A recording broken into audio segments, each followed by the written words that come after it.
Judul hari ini adalah Tanduk Kecil dan 2300 hari. Daniel 8 ayat 9 sampai 14. Mari kita membaca bersama-sama menikmati firman Tuhan.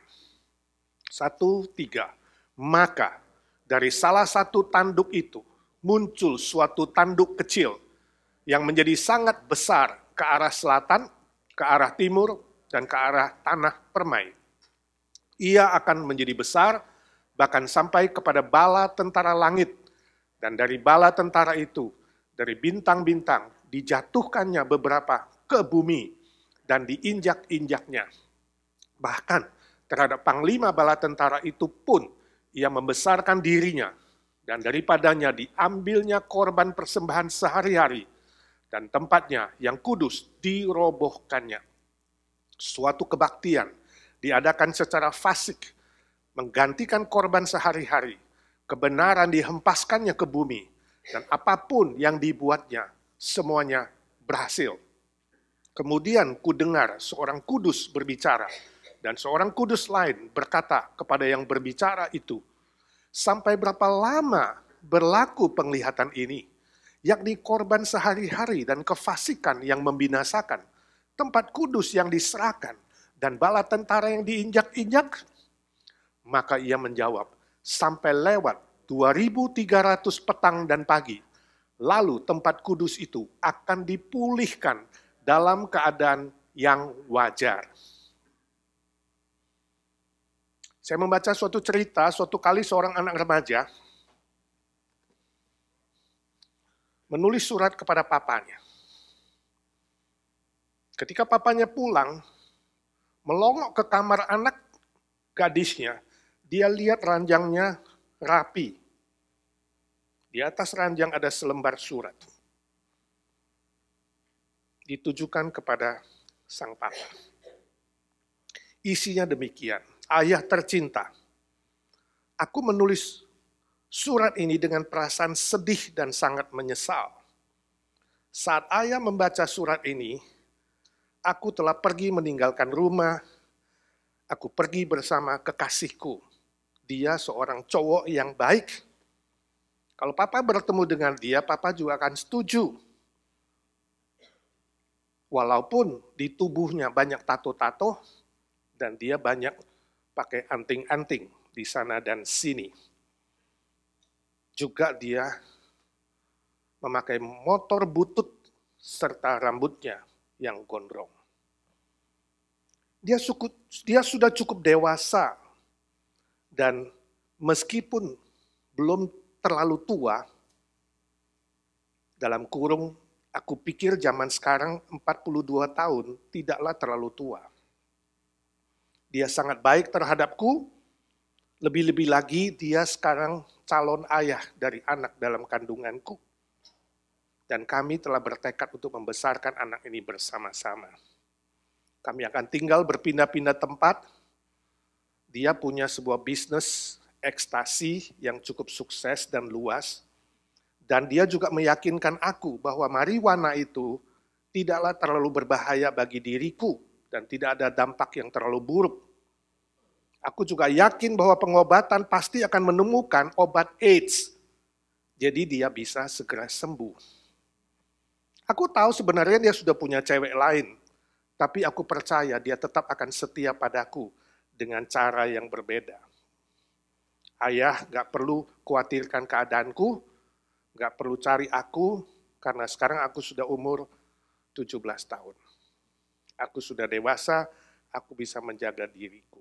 Salam untuk semua, dan oh ya, berikan bonekaku kepada adikku karena dia sangat-sangat menginginkannya. Kalau saudara bapaknya, apa perasaanmu membaca surat itu? Bapak itu pucat, tangannya gemeteran, dan tidak tahu harus omong apa. Lalu dia meneruskan lembaran kedua dari surat anak itu. Anak yang dicintainya. Papa, sebenarnya tidak ada satupun yang saya cerita tadi itu benar. Aku hanya ingin menunjukkan kepada Papa bahwa di dunia ini ada ribuan hal yang lebih mengerikan daripada rapotku yang sangat jelek. Hampir lebih 50% merah. Tolong Papa tanda tangan rapotku. Kalau sudah tanda tangan, telepon saya ada di rumah tetangga. Salam, Noni.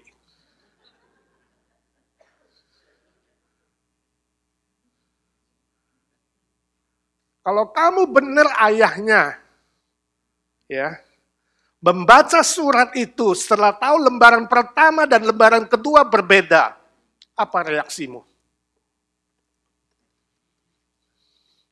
Dari gemeteran pucat pasi sekarang marah besar? Kamu akan marah besar gak? Marah besar? Dan kalau kamu marah besar, anak itu nekat, benar-benar lari dari rumah, kamu mau ngapain? Atau kamu harusnya mengatakan, iya nak, rapotku sudah aku tanda tangan, pulanglah. Papa menerimamu, memaafkanmu, semua yang kau tulis itu, walau Papa gak suka, tetap mencintaimu. Ini rapotmu, walaupun merah lebih 50%. Teruskan sekolah. Apa yang akan kau pilih? Saudaraku, zaman kita ini zaman yang edan. Seorang anak bisa, anak kecil ini, anak masih ingusan 17 tahun kalau kita bilang. Ibarat kain tanggung, mau dijadikan taplak meja kekecilan, mau dijadikan sapu tangan kegedean. Itu anak remaja. Zaman sekarang, seorang anak bisa mengancam ayah atau orang tuanya dengan berbagai macam tipuan yang licik. Strategi yang licik. Dan menaklukkan si orang tua. Ini zaman sudah terbalik. Betul nggak? Tapi sebenarnya bukan saja di zaman kita terjadi hal seperti ini. Di zaman Daniel ketika menuliskan suratnya pun sudah terjadi. Kita sudah pelajari yang lalu bahwa Yunani yang begitu sukses menaklukkan dunia di bawah Alexander Agung, kemudian hancur menjadi 4 bagian. Itu sebabnya disebut dengan 4 tanduk muncul setelah Yunani. Dan hari ini firman Tuhan mengatakan kepada kita dari 4 tanduk itu, 4 kerajaan itu, muncul sebuah tanduk yang paling kecil.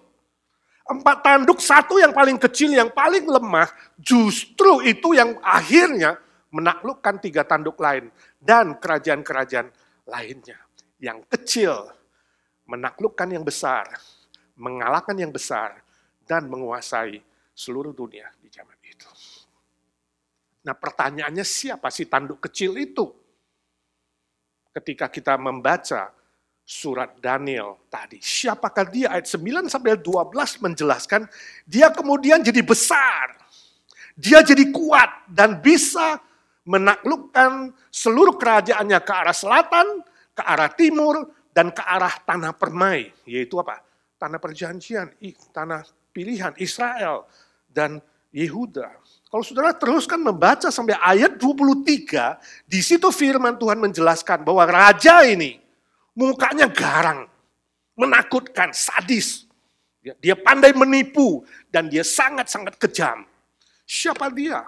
Menurut catatan sejarah, dia adalah Antiochus Epiphanes. Antiochus Epiphanes adalah raja ke-8 dari kerajaan Seleukus, salah satu kerajaan Yunani yang paling kecil, tapi dia mengembangkan kerajaannya ke Aram, ke daerah-daerah lain sebelah timur, dan ke tanah permai, yaitu Israel. Dia sangat licik, walaupun dia kecil, walaupun kelihatan lemah, dia sanggup membunuh kakaknya sendiri yang menjadi raja pada zaman itu. Dan bukan itu saja, dia ingin membunuh anak dari kakaknya, yaitu apa? Mahkota, putra mahkota yang akan menggantikan kakaknya. Tapi kemudian berhasil melarikan diri dan ditawan di kota Roma. Kemudian Antiochus mengangkat dirinya menjadi kaisar, menjadi raja pada tahun 175 sampai 164 sebelum Masehi. Sebelumnya dia nggak punya nama Epiphanes, tapi kemudian ditambahkan namanya, tambah last name, Antiochus Epiphanes. Epiphanes artinya yang menyatakan kemuliaan. Sebab dia minta orang-orang memujanya, memuliakannya, dan menyembahnya. Secara historis, Antiochus Epiphanes berhasil memperluas kerajaannya ke selatan, yaitu di daerah-daerah Mesir, lalu ke sebelah timur, daerah-daerah Armenia, dan kemudian menaklukkan seluruh Yehuda dan Israel, yaitu tanah permai.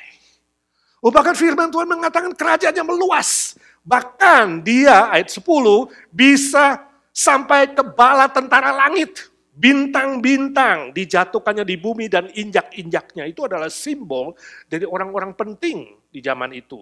Pemimpin-pemimpin besar di zaman itu. Dan orang-orang percaya di zaman itu. Ditaklukkannya. Banyak pemimpin besar kemudian dibunuhnya. Dan orang-orang yang percaya kepada Tuhan pun dibunuhnya. Salah satu kitab sejarah yang bisa kita baca adalah kitab 1 Makabe. Makabe itu adalah salah satu kitab apokrifa.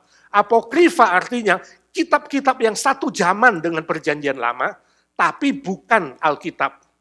Melainkan adalah kitab sejarah. Makabe diperkirakan ditulis oleh Raja Solomon dalam salah satu apokrifa, pasal yang pertama ayat 20-24, dan kemudian pasal 3 ayat ke-45, dicatat bahwa Antiochus Epiphanes kemudian masuk ke dalam bait suci di Yerusalem. Dan dia mengambil semua barang-barang berharga dari rumah Tuhan. Misalnya, dia mengambil kandil emas, dia mengambil mesbah emas, dan perkakas-perkakas lainnya. 1 Makabe pasal 1 ayat 41-5 mencatat bahwa Antiochus Epiphanes juga melarang orang-orang percaya hari itu pada zaman itu untuk beribadah kepada Tuhan. Dan kemudian bait Allah dihancurkannya, dinajiskannya, diabaikannya, lalu orang-orang meninggalkan bait Allah. 1 Makabe pasal 1:52-61 mencatat, Antiochus Epiphanes membunuh semua pemimpin-pemimpin yang tinggi pada zaman itu secara kejam dan secara sadis. Nah, ayat 12 agak sulit ditafsirkan ketika dikatakan suatu kebaktian diadakan secara fasik dan menggantikan korban sehari-hari. Apakah dia membangun kebaktian baru? Tidak. Karena istilah ini berarti dia mengajak orang-orang untuk menyembahnya, bukan di bait suci, meninggikannya, memujanya. Murtad dari Tuhan. Dan kemudian ikut kepada semua peraturan yang dibuat oleh Antiochus. Dan Makabe mencatat lagi bahwa pada zaman itu ada sebagian orang Yahudi yang murtad kepada Tuhan dan mengikuti Antiochus Epiphanes. Tapi sebagian lain yang setia kepada Tuhan harus dibinasakan, dibunuh oleh Antiochus. Nah, saudara, secara konteks kitab Daniel, kita melihat bahwa si tanduk kecil itu adalah Antiochus Epiphanes. Yang terjadi setelah Daniel menuliskan firman ini kira-kira beberapa ratus tahun kemudian digenapi pada zaman Daniel. Tapi ingat, Daniel adalah kitab nubuat berganda, double prophecy, double. Pada zaman Daniel, si tanduk kecil adalah Antiochus Epiphanes, tapi di akhir zaman, si tanduk kecil itu menuju kepada simbol antikristus. Suatu hari si antikristus yang single, yang tunggal, akan muncul sebelum Yesus datang kedua kali. Dan dia akan mengulangi kejahatan seperti Antiochus, bahkan lebih sadis dan lebih kejam dari Antiochus Epiphanes. Itu sebabnya orang-orang yang suka hitung-menghitung mulai melihat nih, dari zaman Antiochus, siapa lagi ya, yang kelihatannya kecil dan licik. Yang bisa kira-kira jadi antikristus. Sehingga banyaklah tafsiran kemudian yang salah satu yang paling keren yaitu Hitler yang kecil. Oh, si Hitler bukan, akhirnya Hitler mati. Bukan. Ya. Sekarang siapa lagi yang kecil? Ya, bukan orangnya kecil, mungkin kerajaannya kecil, tapi bisa jadi antikristus. Siapa lagi? Oh, mungkin Paus.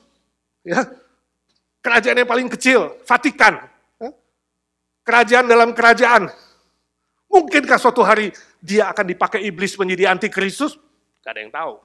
Paus satu-satu mati juga. Tapi memang Paus itu berkuasa, betul gak? Kalau dia gak mati, gak ada pengganti. Kecuali yang berapa waktu mengundurkan diri.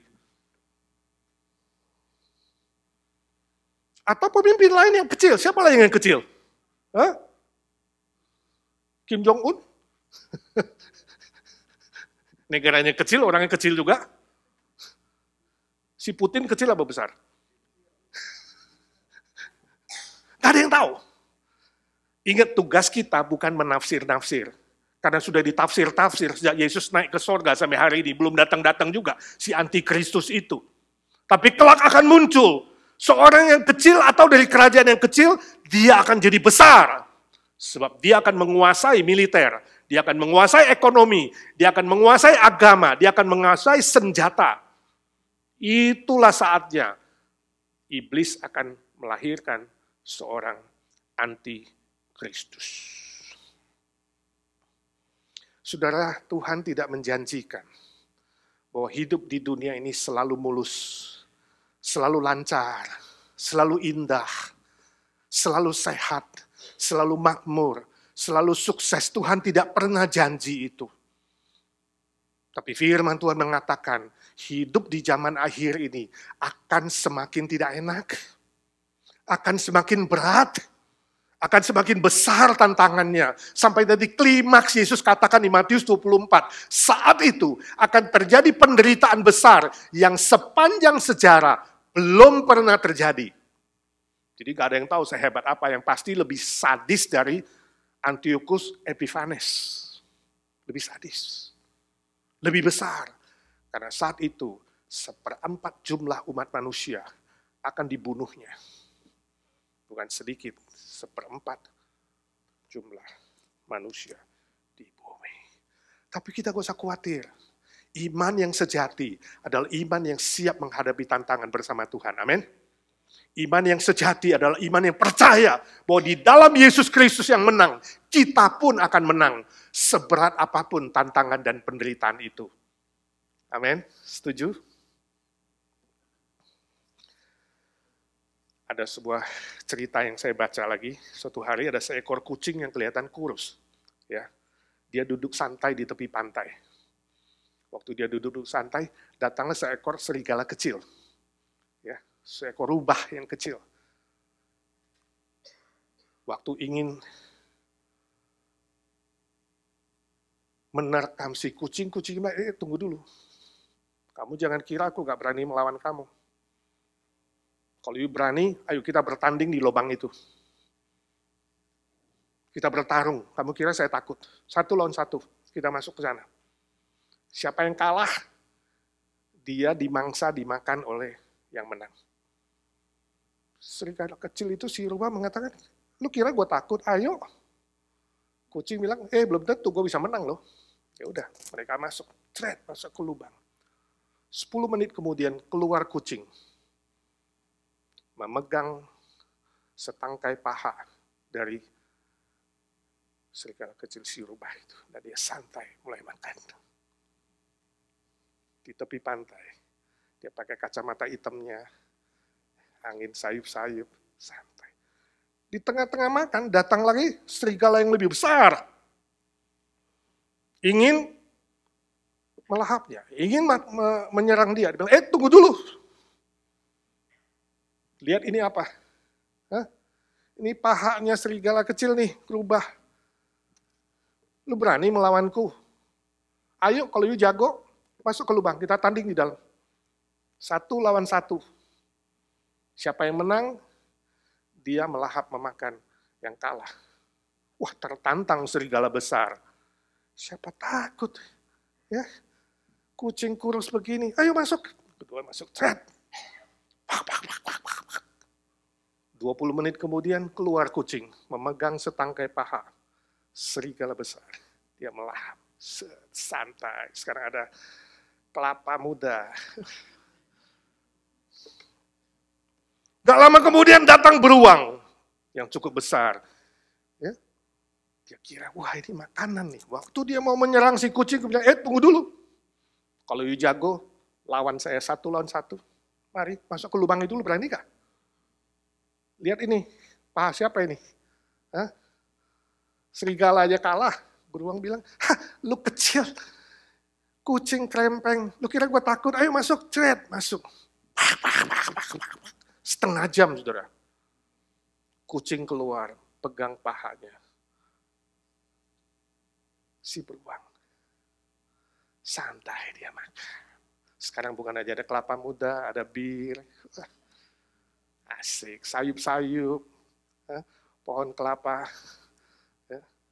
Melambai, waktu sudah pukul 6, pukul 7 udah agak petang, kucing masuk ke lubang, dia teriak, "Woi, keluar woi,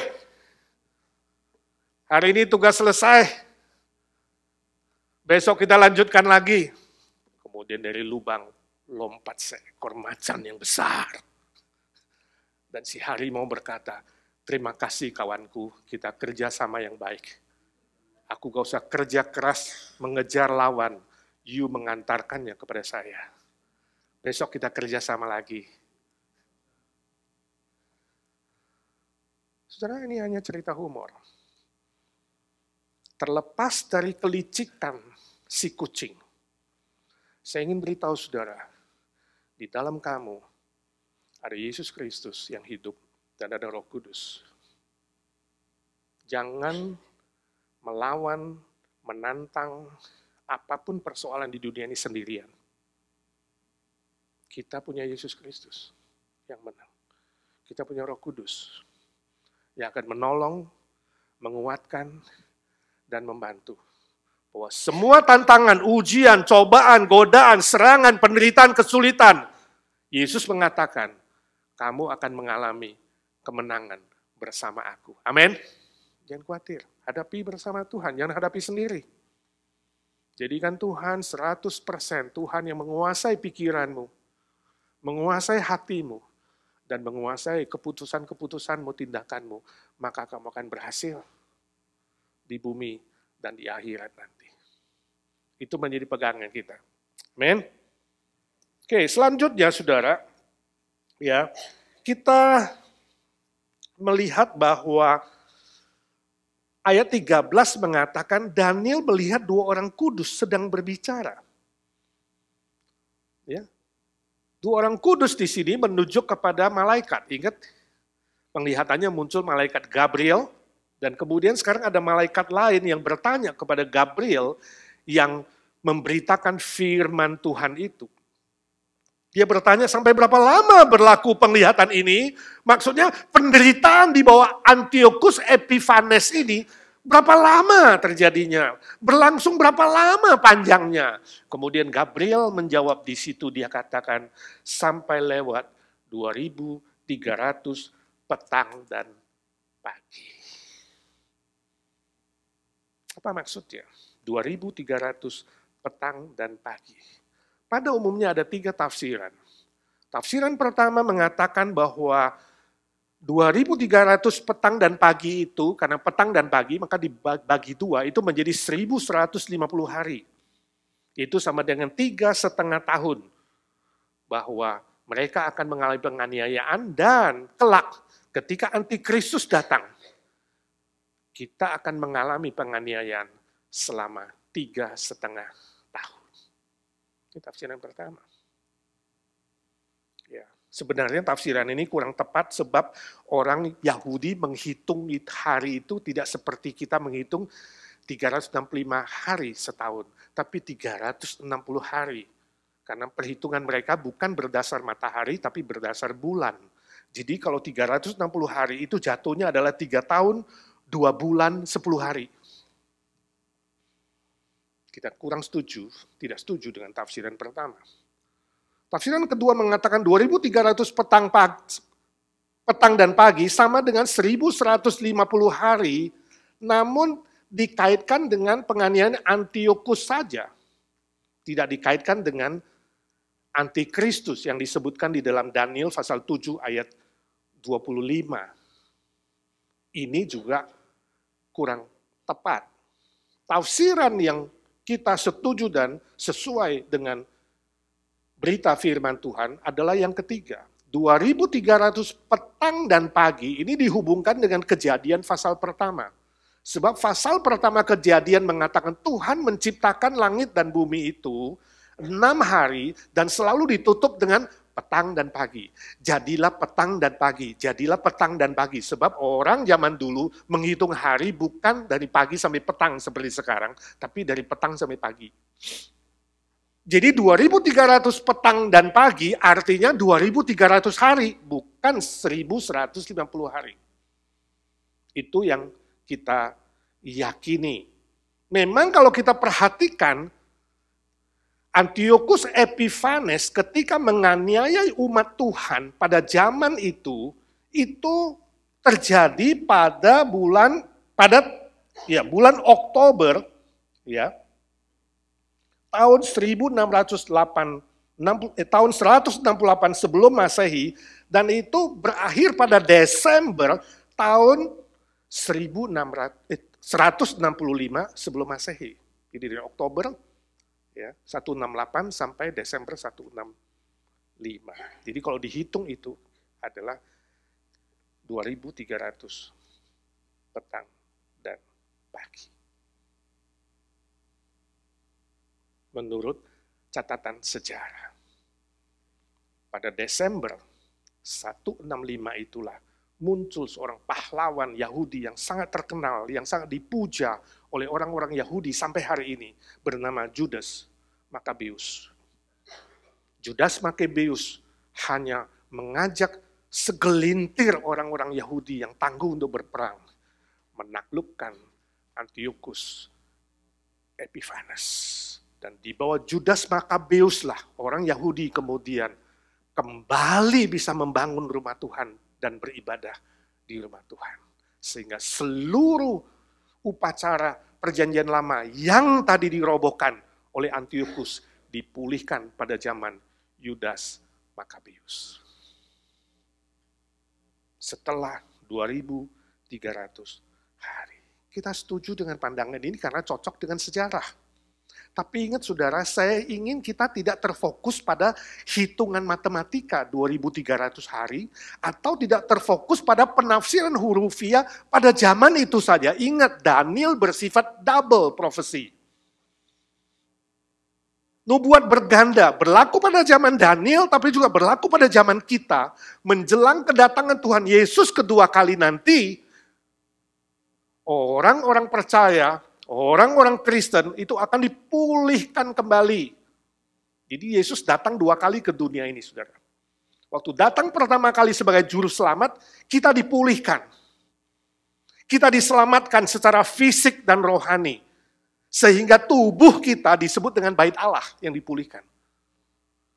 Yesus adalah domba Allah yang mati bagi kita. Menggenapkan seluruh perjanjian lama. Sehingga hari ini kita tidak perlu korban bakaran untuk beribadah kepada Tuhan. Sebab Yesus adalah korban yang sempurna. Itu penggenapan pertama. Ingat, Yesus datang 2 kali. Double prophecy. Dinubuatkan pertama kali memberi kita keselamatan, seluruh korban perjanjian lama hapus, gak perlu potong sapi, gak perlu potong domba, itu sudah selesai. Tubuh kita hari ini disebut dengan bait Allah. Sebab ada Roh Kudus di dalamnya, yang tinggal di dalam kita. Dan ingat, kedatangan Yesus kedua kali nanti, seluruh eksistensi kita, tubuh, jiwa, roh, akan disempurnakan. Pemulihan yang sempurna, itu akan terjadi. Sebab itu saudara, hari ini kita harus sadar bahwa tubuh dan roh kita yang sudah diselamatkan Tuhan itu adalah bait suci. Ini hanya gedung ibadah. Tapi yang lebih penting adalah tubuh, jiwa kita, roh kita. Bait suci didiami oleh Roh Kudus, didiami oleh Tuhan. Sebab kita sudah dibenarkan dan dipulihkan. Kalau istilah dipulihkan secara wajar, itu sebenarnya dalam bahasa aslinya artinya dibenarkan artinya. Dan di dalam Yesus Kristus kita sudah dibenarkan. Justified by our Lord Jesus Christ. Ketika kita menerima Dia menjadi juru selamat. Sebab itu hargai tubuhmu. Ya, cintai tubuhmu. Rawat tubuhmu. Kembangkan tubuhmu. Jaga tubuhmu yang sehat. Saya tahu kamu itu yang kerja keras, banyak orang Indonesia kalau ke Amerika itu memburu dolar. Kerja mati-matian, setengah mati, seperempat mati, lebih 12 jam. Makannya sederhana, pulang ke tempat kos hanya super mie. Paling kalau minggu ke gereja masih ada sisa makanan regensi, bawa pulang sedikit, taruh di kulkas. Senin makan, Selasa habis. Rebo super mie, Kamis super mie. Saudara jangan, rawat tubuhmu, jaga kesehatanmu, itu penting sekali. Sebab tubuh jiwa kita itu adalah Roma 12 ayat 1 tadi mengatakan persembahkan tubuhmu sebagai persembahan yang hidup. Bukan yang mati seperti korban perjanjian lama. Yang hidup, semangat, jangan kelihatan lesu. Khususnya Asher, saya ingatkan di depan itu menyambut. Jangan lemes, selamat datang. Ya, yang mau ke gereja aja stres lihat kamu. Ya kan? Saya udah bilang senyum itu penting, bahasa universal. Coba lihat kiri dan kanan. Kalau kamu senyum, dia balas gak? Lihatin, kalau dia balas itu normal. Kalau dia gak balas, kecuali pakai masker, gak kelihatan senyumnya. Jaga karakter. Saya baca sebuah cerita, suatu hari ada satu orang, nguping pembicaraan di telepon umum. Ya, seorang bapak telepon, marah-marah. Ya, dia mengatakan, saya tahu kamu suka itu. Saya tahu memang keinginan hatimu itu pengen pakai tato-tato di tubuhmu, pakai anting-anting di banyak lah, di mata, di kuping, di telinga, di lidah. Saya tahu itu kamu suka, ya kan? Tapi aku tidak setuju. Jadi yang nguping itu dengar, ini bapak hebat juga sama anaknya, tegas dia.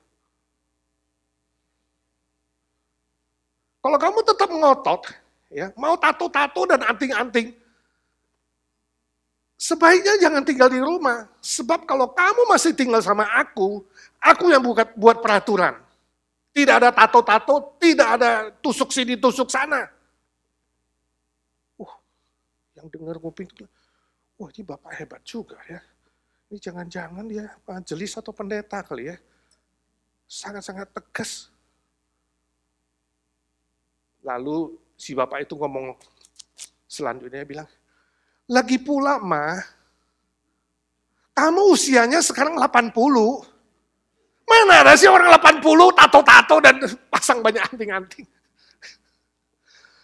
Yang nguping bilang, ilah ternyata ngomong sama mamanya. Ternyata senior-senior juga suka ya tato-tato ya. Hari ini ulang tahun Mama Merin ke-90. Nanti kita mau nyanyiin, saya harap Mama Merin gak minta tato di ulang tahunnya. Atau anting-anting sini sana ya. Tentu saudara, cerita ini gak hanya berlaku untuk senior. Bukan humornya orang senior saja, ini berlaku untuk semua kita. Yang tua, yang muda, yang besar, yang kecil, mari hargai, cintai, rawat tubuhmu dengan baik. Bukan hanya tubuh, tapi juga karakter. Hargai baik, supaya bait suci ini bisa menjadi kemuliaan bagi nama Tuhan dan menjadi berkat untuk orang lain. Bukan hanya secara fisik, ya, tapi juga mungkin secara financial harus baik. Jangan tergoda untuk serakah, kalau financial itu perjudian, penipuan, buang semua itu. Ya. Kalau secara fisik itu bisa saja hari ini kita hadapi tantangan yang berat. Ada pornografi, ada percabulan, ada perzinahan. Buang itu, hargai tubuhmu.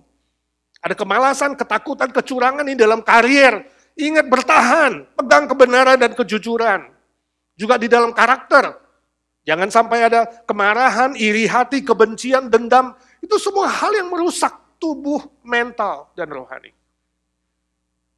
Tetap bertahan dan berjaga. Fisik, mental, rohani, karakter. Untuk kebesaran nama Tuhan. Amin. Mari kita doa.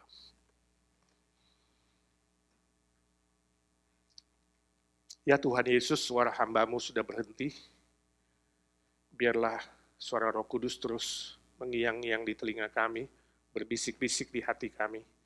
Ingatkan kami ya Tuhan, bahwa tubuh, jiwa, roh kami sudah ditebus oleh Kristus, menjadi bait Allah yang kudus yang sudah dibenarkan, supaya kami menjaga, merawat, mencintai, mengembangkan, dan memakainya untuk kebesaran nama-Mu. Kami persembahkan sekali lagi di mezbah-Mu, Tuhan, pakai kami menjadi alat yang berguna bagi kerajaan-Mu, menjadi berkat bagi banyak orang. Nama-Mu dipermuliakan. Dalam nama Tuhan Yesus kami berdoa dan meminta berkat Tuhan. Amin.